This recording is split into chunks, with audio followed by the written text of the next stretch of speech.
Bonjour Nathalie Zajde. Bonjour Rudy. Alors aujourd'hui Nathalie, vous allez nous parler du deuil et plus précisément de ce que signifie cette expression « faire son deuil ».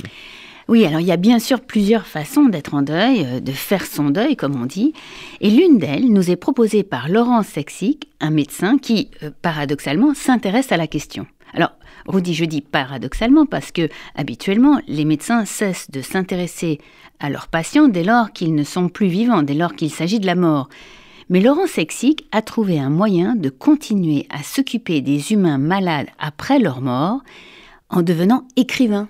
Et vous dites donc que Laurent Sexic nous révèle en quoi consiste ce concept de faire son deuil. Oui, alors après s'être intéressé aux derniers jours de la vie de Stefan Zweig, il publie un roman qui retrace les derniers moments de Franz Kafka, le fameux romancier juriste juif de Prague, qui est mort à 41 ans dans de grandes souffrances des suites d'une laryngite tuberculeuse fulminante. Et il le fait en donnant la parole à 3 personnes qui ont entouré Kafka lors de ces derniers moments. Robert Klopstock, c'était un étudiant en médecine. Dora Dimond, c'était sa dernière compagne. Et Otla Kafka, c'était sa sœur préférée. Il les fait parler. Il cite la correspondance, le journal intime, différents écrits du célèbre romancier, ce qui lui permet de raconter la vie de ces 3 personnes pendant les derniers jours de Kafka, mais aussi après sa mort. Et c'est là, me semble-t-il, que le docteur Sexic nous fait une proposition au sujet du deuil.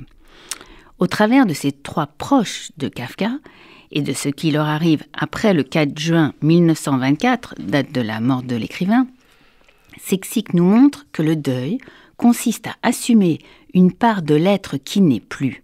Faire le deuil, selon lui, c'est ressentir ce que le mort ressentait du temps où il était vivant, c'est penser comme il pensait, parler comme il parlait. Et ce sur quoi Sexic met l'accent dans son nouveau roman « Kafka ne veut pas mourir », c'est le titre du roman, c'est précisément le fait qu'une fois mort, l'âme du disparu est comme décomposée en plusieurs parties et redistribuée chez ses survivants. Donc Nathalie, si je vous suis bien, être en deuil, c'est donc assumer une partie de l'être décédé, c'est devenir quelque part l'un de ses représentants parmi les vivants ? Oui, c'est cela, c'est reprendre à son compte une de ses caractéristiques, c'est en quelque sorte continuer à le faire vivre après sa mort d'une autre manière.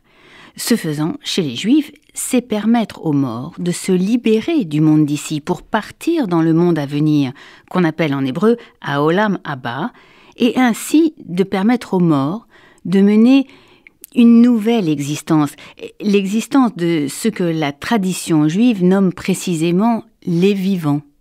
Alors, pour ceux qui aiment Franz Kafka, ou encore pour ceux qui s'intéressent au processus de deuil chez les Juifs, on lira avec passion le nouveau roman de Laurent Sexic, Franz Kafka ne veut pas mourir, qui vient de paraître aux éditions Gallimard. Merci Nathalie.